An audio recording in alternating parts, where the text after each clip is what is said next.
starting here actually on a seated calf press, actually. So it's not even a calf raise, it's a calf press. Pretty cool machine by Atlantis. It's the opposite, so everything's in reverse. So you're actually pressing this platform down as opposed to doing a calf raise, you know, raising this whole thing up at once. So just switching things up today, trying new stuff. I haven't done this machine in a while. I really do like it. The cool thing about it is, well, obviously that it's in reverse, but again, you know me and my resistance profiles, I like that the starting position here is basically going to be the most loaded. So whenever this bar, this lever here is parallel with the ground, that's going to be the greatest amount of resistance. So pretty much right here through this beginning range is going to be really, really heavy. And then as you press up, the movement does get quite a bit easier. I mean, I guess it's no different to doing your traditional seated calf raise, but it's just a different feel. It feels different because you're pressing this platform down. And you don't want to use much momentum because you have this lever sort of action working that it does feel a little floaty. So if you go too quickly in the movement, it kind of feels like the weight is sort of floating, if that makes sense, which you've probably experienced. Hard to explain. So you want to go slow. You want to control every rep. And of course, as always, the eccentric on this. So we're just starting here. I already actually did tibia raises as well with that machine right there. If you just pan down quickly, this little guy right there. I started with those just to switch things up. We have access to that. It's not necessary. You don't have to train your tibia, but a jack tibia does look pretty cool. Makes your legs look bigger. So I got one more working set here. I've already done 2. So I'm doing 3 total. And then I'm probably going to use this one here, switch it up again from the standing that I normally do. I'll do this horizontal calf press as well, just again to switch things up. But the benefit is that my legs or my knees are going to be locked and straight, so I am going to be getting a much deeper stretch than I would on the seated calf raise. So that being said, let's get after it. And then we're going to move on to some hamstring curls. So for this movement here, I know your gym doesn't have it, but the principles still apply to all calf raises across the board. So if you are using a seated calf raise, this principle and these cues still apply regardless. So what I'm doing here is I'm initiating every movement, every rep rather, with driving the ball of my big toe into this platform the entire time. In other words, I don't want to be rolling out onto my toes like this. I'm actually coming in and almost thinking about driving my ankle joint in towards one another. So I'll show you what that looks like here. So driving that ball underneath my big toe into that platform, driving ankles in as hard as I can, squeezing the calf. And then on this negative, I'm actually thinking about actively pulling my toes up to my tibia. Okay, so I'm pulling my toes up, creating a deep stretch in my calves, and then again, driving through. Holy shit, that's heavy. Driving through. Squeezing the calf.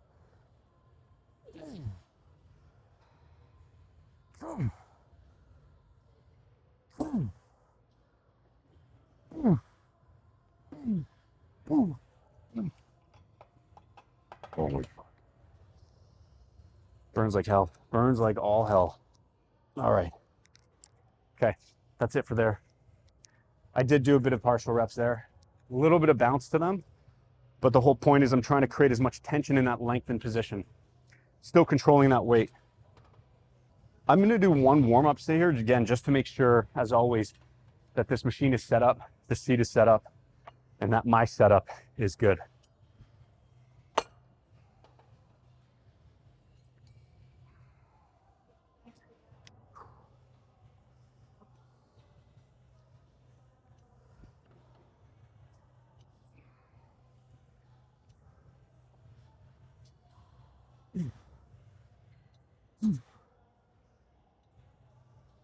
Okay, we go heavier. Start with 130 rep range. Somewhere again, we're gonna, for everything we're doing today, the rep range is going to be 8 to 12. So somewhere within that 8 to 12 rep range, I'm cool. My whole point is I want to try to take pretty much most of my working sets to failure, close to it, or at least 1 to 2 reps shy of failure, depending on the movement that we're doing. For this type of stuff, I try to go right to failure and fail in that lengthened range. Just because for me personally, I've noticed my calves have responded quite well to focusing and loading primarily that lengthened range and really getting that deep stretch. I think oftentimes when people struggle with training their calves, a few things come into play. They're not training their calves frequently enough, or they think that spamming their calves is gonna, get them to grow. In other words, training calves too much, too often, without letting them rest. But most importantly, and the biggest thing, and this is something that has actually worked wonders for mine. Like again, I don't have the biggest calves, but mine have grown tremendously. And that is honestly due to the fact that I'm training in a full range of motion. I'm training in a deep range of motion. Again, we always like to hover in this sort of mid-range because we're strongest in that mid-range. But if you can come down, sink down, let your calves stretch, keep your knees in a locked position the entire time, especially when you're doing sort of a straight leg calf raise or calf press rather. You want to focus on getting that deep stretch. Literally focus on pulling your toes as close to your shin as much as you can. So, a little food for thought. First working set.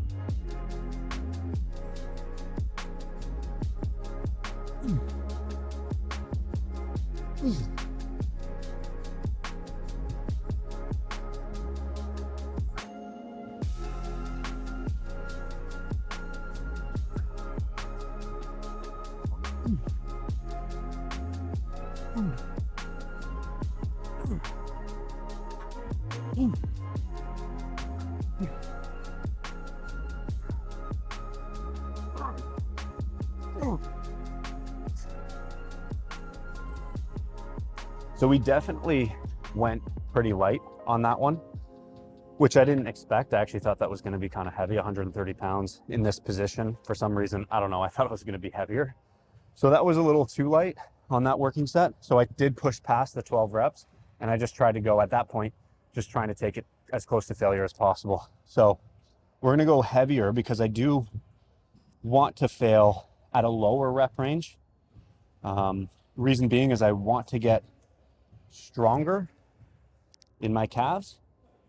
So I am going to go heavier.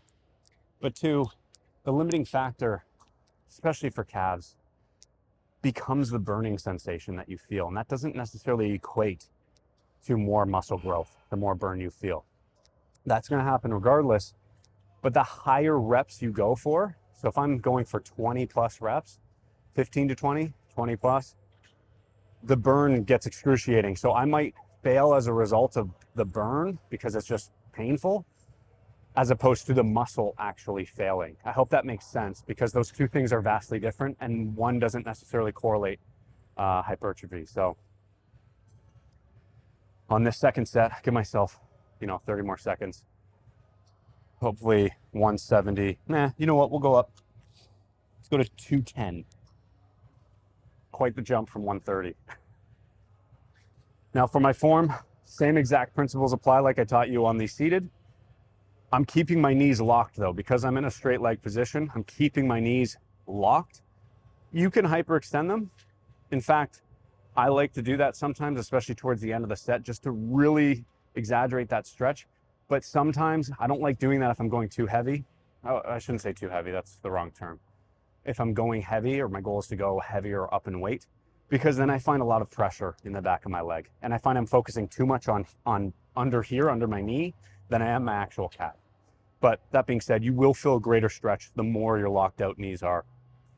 But that being said, as long as, even if they're slightly bent, it's completely fine, as long as you keep them locked though.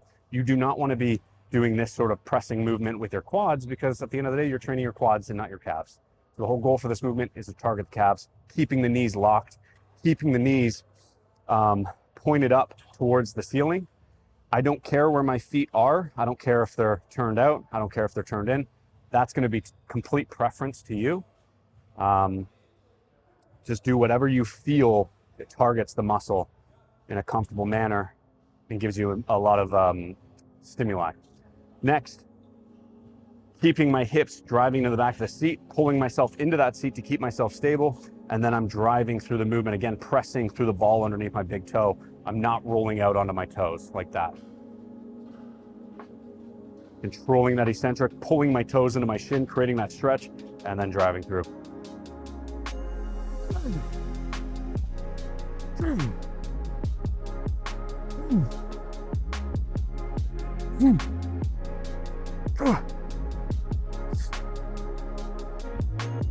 Oh, fuck, that's it. Okay. All right, we're gonna move on. We're gonna do some hamstring curls. We're gonna start with lying hamstring curls, and then we're gonna get into some hack squats.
Okay. So I already did one warm-up set, and that was my second working. So I've done 2 working. Now I went right to failure on both of those sets. I'm starting with hamstrings. Now I'm starting with the lying hamstring curl, primarily because in the beginning of my workout, 1, I have more energy. I can focus more of my energy on my hamstrings, and 2, they're not as systemically fatiguing. So I'm not going to be burning my legs out when I get into hack squats. It's not going to affect my performance on hack squats really at all. So I'm able to kind of knock them out of my workout in the beginning when I have more energy, which is something I want to do because I want to focus primarily on my hamstrings in general. So I have more energy to just push right to failure on both of those sets. I'm doing 3 working sets here. We got 1 more. Now, another reason I'm starting with the lying hamstring curl is because 1, this primarily targets the hamstring when it's in a more shortened state. All I mean by that is based off of my hip. So because my hip is in more of an extended position like this, and I'm lying down, I'm able to shorten the hamstring fully. Whereas when your hip is more flexed like this, i.e. when you're doing a seated hamstring curl, you're actually loading or targeting the hamstring when it's in more of a lengthened state. Because your hip is more flexed, the hamstring does cross that hip joint, so you are actually going to be lengthening that hamstring a lot more. So I'm starting with lying because I want to just target primarily the hamstring in a more shortened state, because you'll see later on in the workout, I'm doing Smith machine Goodmornings, which is the same as like an RDL. So I'm going to be keeping my knees locked and straight. I'll explain this there, but basically I'm saving it towards the end because my hip is going to be more flexed, where I'm loading primarily my glutes, but also my hamstrings as well. So I'm saving that towards the end to fully stretch out my hamstrings towards the end of my workout. So I'm kind of killing 2 birds with 1 stone with that.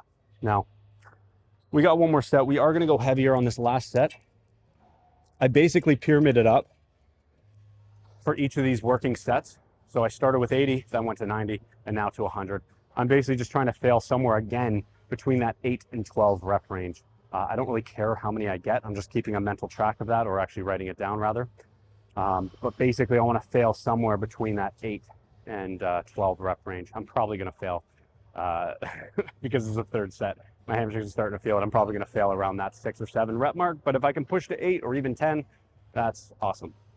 third and final set. Now for my form, what I'm thinking about here, obviously besides setting up the machine accordingly, once you have the machine set up, my whole focus is to keep as much stability and rigidity in my hips the entire time. So I actually want to crunch in on my abs. I'm actively pulling on those handles to engage my lats because the lats do kind of attach at the hip. But in short, what I'm doing is I'm creating a much more stable environment for my hips, so they're not going to be rolling or moving around at all in the movement, which then I would actually start to lose tension in the movement on my hamstrings. Next, as I initiate every rep, I'm actually thinking about driving my knee or my quad into this pad the entire time. So I'm not just thinking about curling up like this and extending my hip even further. If anything, I'm trying to maintain this slight flexed position at my hip and drive my knee into the pad like this. Obviously, I don't want to be moving my hip around, but if that kind of makes sense to you, you're just basically trying to press your knee or your quad as hard as you can at the end of this pad. You don't want to be peeling your knee up off that pad, similar to like when you're doing a preacher curl for biceps. You don't want your elbow to start lifting off that pad. It's the same concept.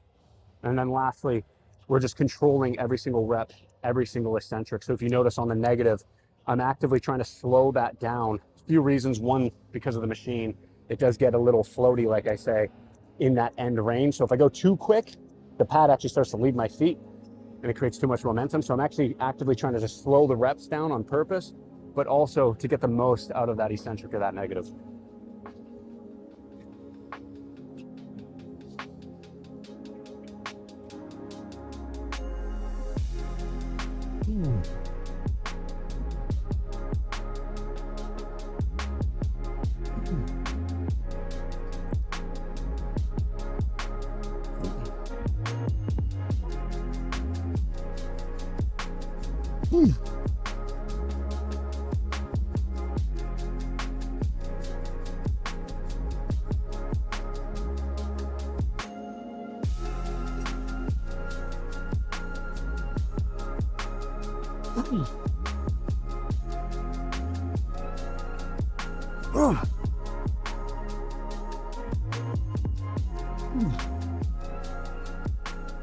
Oh, fuck, that's it. All right, we're gonna move on. We got hack squats now.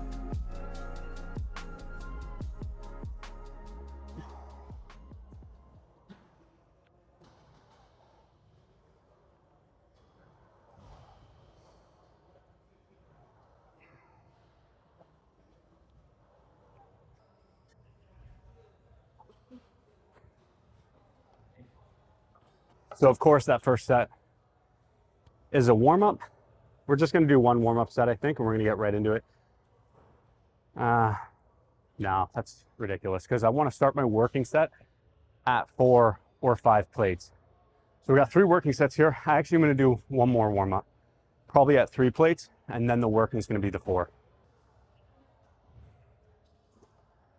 Now, as always, we don't take the warm-ups to failure, because in their name, and essentially, by definition, they're warm-ups.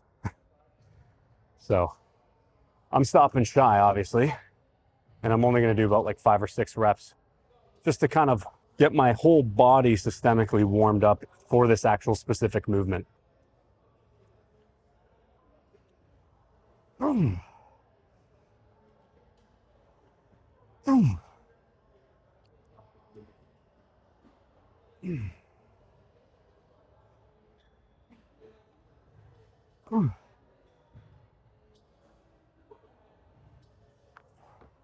Okay. It's good. Feeling good.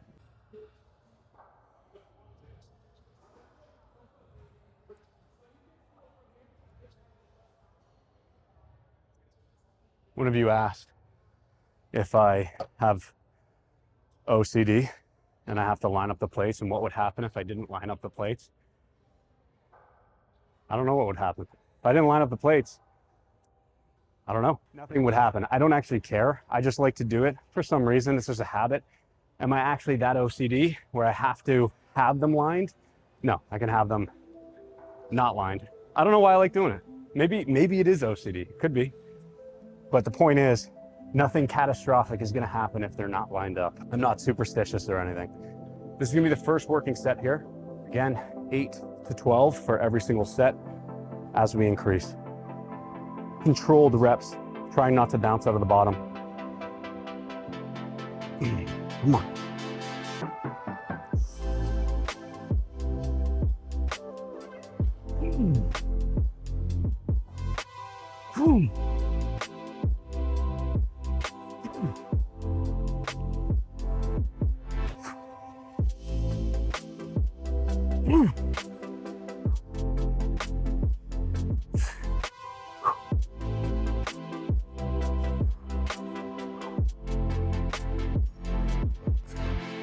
Stopping at 8. I want to save my strength. Sounds stupid, but I do want to try to go up to 5 and potentially actually hit 6. If I could hit 6 today, even for 5 or 6 reps, that would be pretty cool. I don't think I've done 6 in a very long time. So that's the goal today.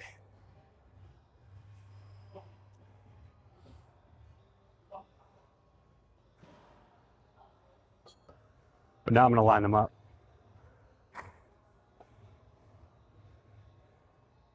Oh, there we go.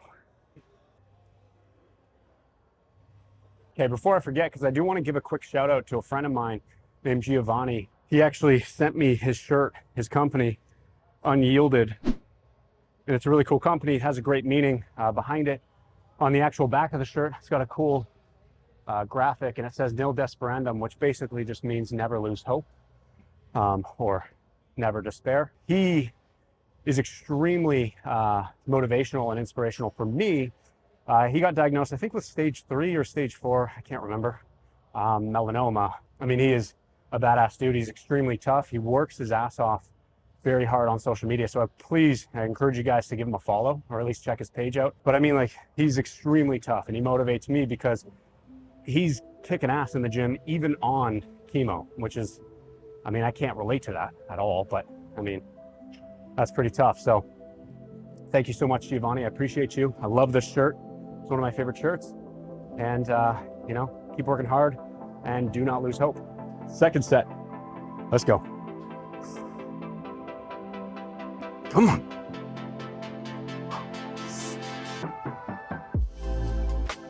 Come on.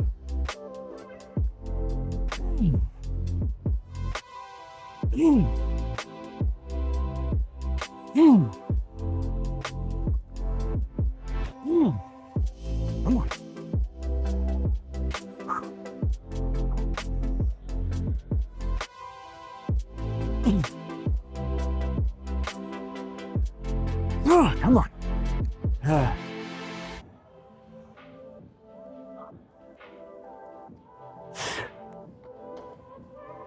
See?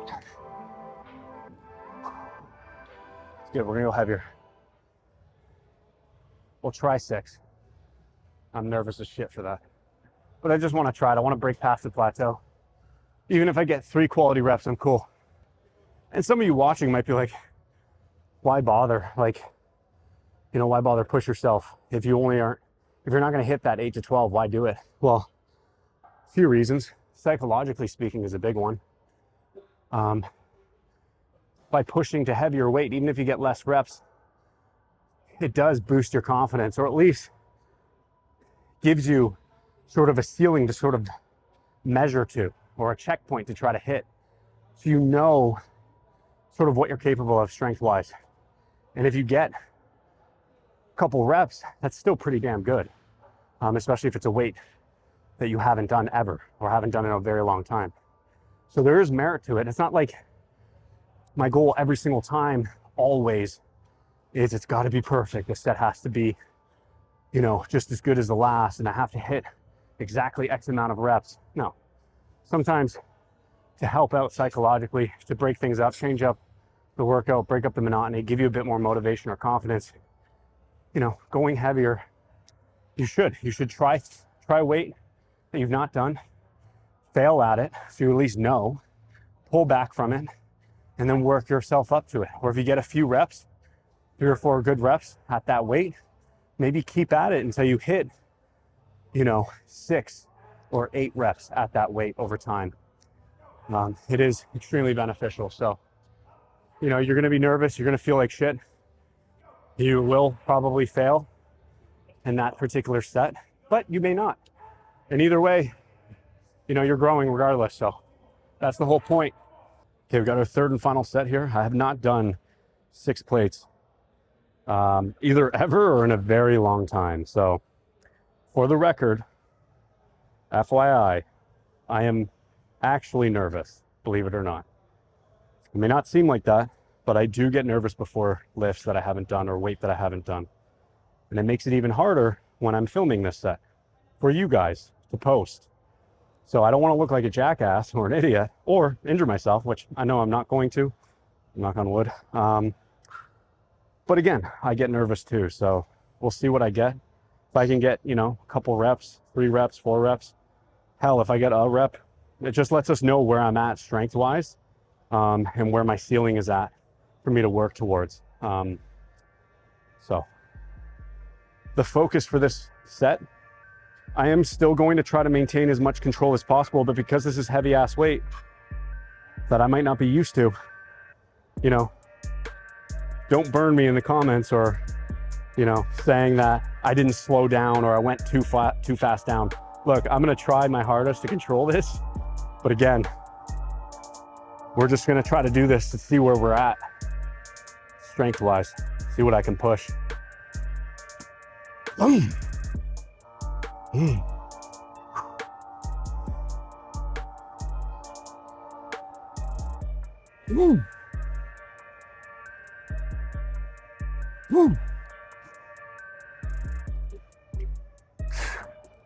Man, that's it. Dude, that's heavy. Holy shit. It just gives out. Like those are probably ugly fucking reps too, but no, that's not happening today. But hey, you know what? We tried it. Am I disappointed? No, I'm not. I'm lightheaded as shit and feel like my eyes are gonna fall out of my skull. But that's heavy, whatever. Gives me something to work towards. We've got 2 reps. I'll take it. I'm gonna drop it though. So I'm gonna go down to three plates, just kind of take off half, literally. 1, so I can get out of the hole a little easier, but also I'm just gonna immediately continue on. So treat this as like a drop set. And now we're really gonna focus on the control and get the most out of this set and out of this weight.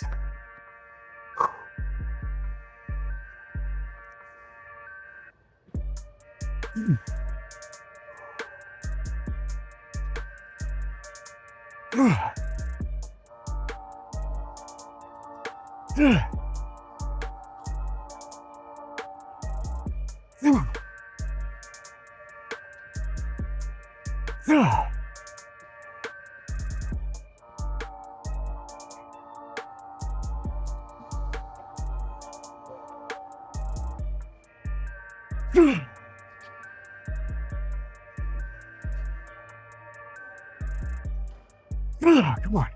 One more. Fuck it.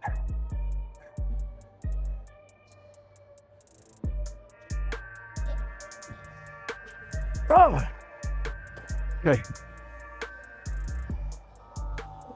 One thing I want to actually touch on before we go to Smith machine. I already stripped off the weight, but that's fine for what I'm explaining. If you struggle with the form for hack squat, if you notice you feel it a lot in your knees, chances are your feet are too low on the platform, or your ankle mobility sucks and your heels are elevating up off that platform, which transfers a lot more pressure onto your toes and into your knees. One thing I recommend, I get my clients to do this, is obviously bring your feet up off on the platform until your heels don't elevate. 2, keep majority or all the pressure through the middle of your foot. So basically think about pressing through the arch of your foot. And then lastly, have no weight on the machine, no weight at all. And what I want you to do is just practice sinking down as deep as possible in the actual movement. So you're keeping your chest up, you're not rounding forward, and you're driving your hips and your low back into this pad the entire time. You're keeping the pressure through the mid of your foot like I just explained, And then I want you sinking down all the way until, and this is important, until your hips start to round. If you notice your hips are doing this in the bottom of the movement, chances are you're going too low or you need to make some adjustments. So you want to make sure that you can push your butt or your tailbone or your low back into this back pad or backrest the entire time, okay? And when you're here in this bottom position, I just want you sitting in here. I just want you relaxing into this position. Again, driving your butt and your hips into that pad the entire time, and then keeping all that pressure through the middle of your foot.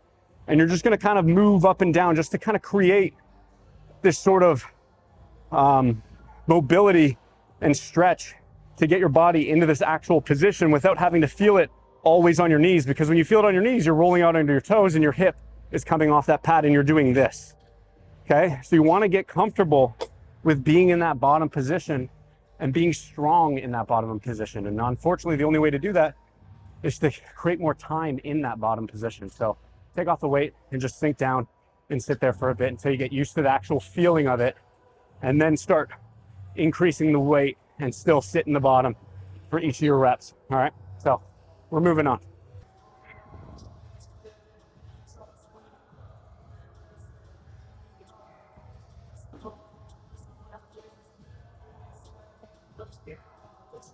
This is just a warm-up set. So what we're doing here is I'm intentionally lying back. I've adjusted this backrest up the full way back because I want to actually decrease the amount of hip flexion that I have. In other words, I don't want to be as upright, creating a lot of hip flexion. So I'm leaning back intentionally. And what this is doing is it's creating more length in my quad, in particular with the rectus femoris, which is this sort of part of your quad that runs down the middle part of your leg. So I'm intentionally creating length in that muscle, one, to bias that muscle, but to bias it in more of a lengthened state. So again, I mean, the literature recently has come out and said that, you know, this particular setup actually showed more growth than doing regular. That being said, still early on. I'm not gonna be so dogmatic about it and strictly do it, but I'm gonna run a little experiment with myself and solely stick to doing leg extensions in this more lengthened position. I actually do feel a much greater stretch. And the great thing about this Panada one is I can adjust this leg rest to give me the deepest the deepest possible range of motion, because this pad can pull so far back behind the actual seat. So I can actually get a much greater stretch in the movement because of this machine as well. So that's my thought process for today. And then again, we're using these straps. It's just gonna create more stability, allow me to keep myself locked into that seat as I pull. I don't have to worry about my grip sort of loosening up at all in the movement. Okay, we got 2 working sets here. And again, we're going straight to failure, 8 to 12 reps.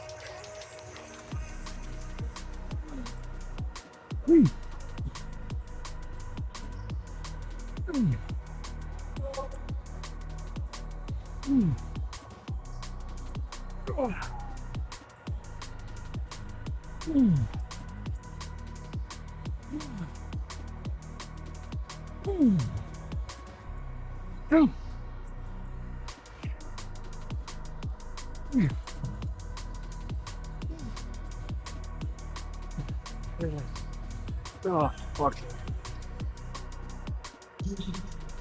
Oh, man. Okay, we're gonna go heavier.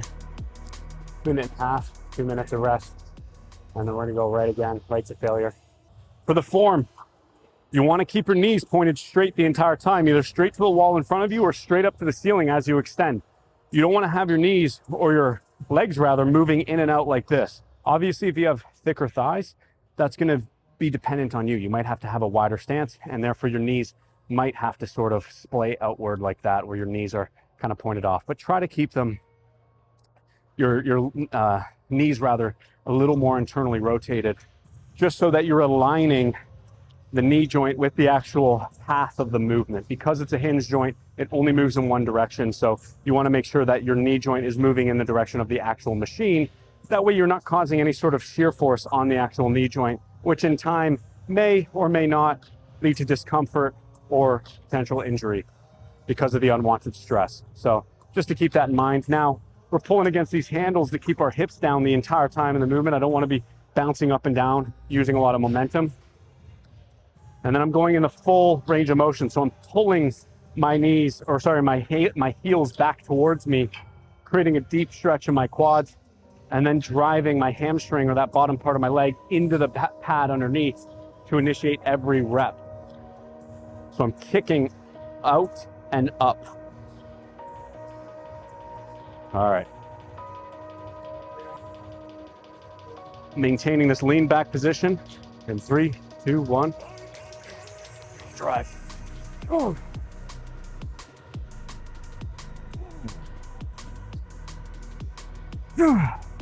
Again, keeping knees straight.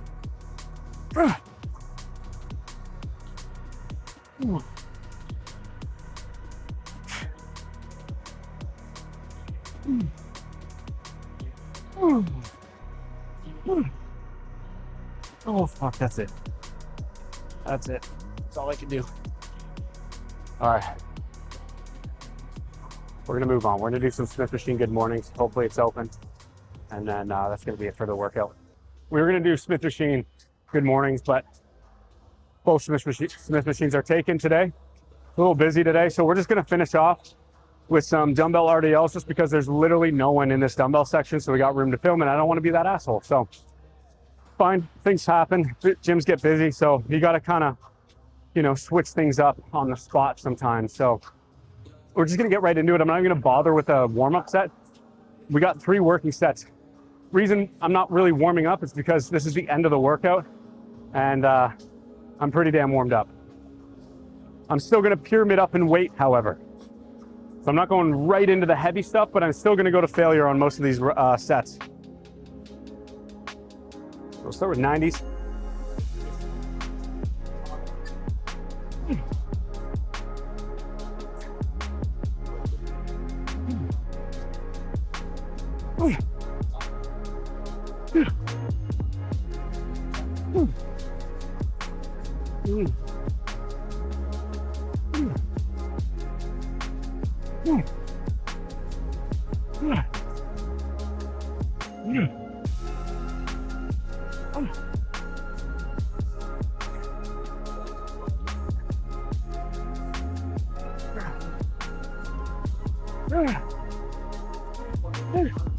Oh.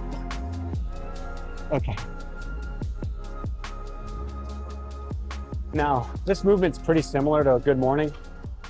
Obviously, the difference is you're loading in different areas. So the weight is loaded more centered to your body, closer to your body with an RDL, whereas good morning, it's at the base of your neck. So as you come forward, it's actually going to put way more stimulus on your lower back, and particularly your hip joint, because that force or that weight is further away from the active joint, which in this case is your hips. Whereas when you're doing RDLs, the weight's not out here like it would be doing a good morning, because the weight would be technically up here. So it would actually be in line with my arm hanging down like this. But because I'm keeping it closer to my shins, therefore the load is much closer to the hip. So you don't get as much loading on your spinal erectors as you would with a good morning. So they are similar, but also different. They both have their pros, they both have their cons. Not really gonna get into the nuances of that, but it's close enough, so I'm just gonna do these today. I've been doing a lot more Smith machine good mornings, and I really like them. I think it's actually an extremely underrated exercise. I don't see many people doing them. Particularly the reason I like doing them is because it loads not just my glutes and my hamstrings, but it also loads the hell out of my spinal erectors, which is actually what I want. I want strong spinal erectors and a strong lower back. I also think aesthetically having thick spinal erectors is a cool look. So that's kind of my focus lately. But I can tell you this, just doing the 90s to start felt very light. Because I've been doing the good mornings, I think I'm getting a lot stronger overall. So this movement actually feels pretty damn easy at 90 pounds already on my first set. So I'm gonna actually go up to 120, which sounds like a lot, but I'm fully confident I can probably get 10 reps, 12 reps maybe with 120. So we're gonna go heavier.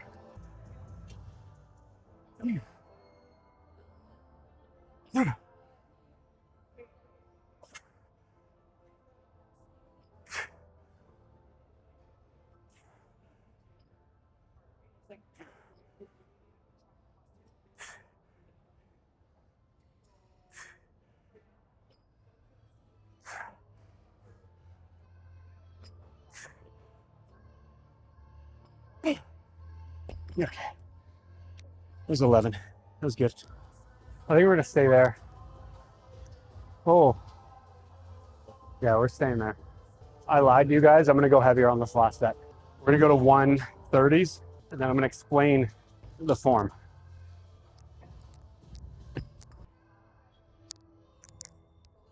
What I want you thinking about is, just like with the hack squat, you wanna keep most of the pressure through the middle of your foot. Obviously keep your chest up the entire time. I like to keep my head up the entire time, or at least look at a fixed path at the mirror in front of me. So as I come down, my head does, or my neck does flex up like this. But what that does, for me at least, is it helps keep my upper back more neutral, or even a bit more extended at the spine, to keep my spine a bit more neutral. So I'm not rounded over, which just lets me feel more stable in the actual movement. Next, most importantly, we're not bending, we're focused on hinging. So I'm driving my hips as far back behind me, but also trying to push my tailbone up towards the ceiling, if that makes sense. Keeping my knees locked, creating as much pressure and tension in the back of my hamstrings and in my glutes the entire time. And then as I initiate that rep up, I'm thinking about thrusting forward. So I'm driving my hips forward while driving that middle of my foot into the ground the entire time. I'm gonna move over because the dumbbell rack is getting busier. Control every rep, control that eccentric, okay? Last set.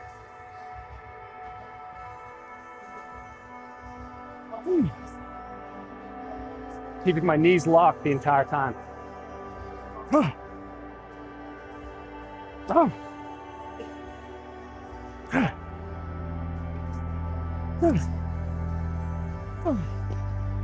That's it. We're tired. We're done. That's it, guys. It's the end of today's leg workout. So, as always, if you made it this far in the video, I appreciate you so much. Keep working hard. Keep being diligent. Keep being intentional with all your movements. As the back of my shirt says, and as Giovanni, his brand says, unyielded, nil desperandum, which means never lose hope. Continue to work hard, and as always, I will see you on the next video. Thank you, guys.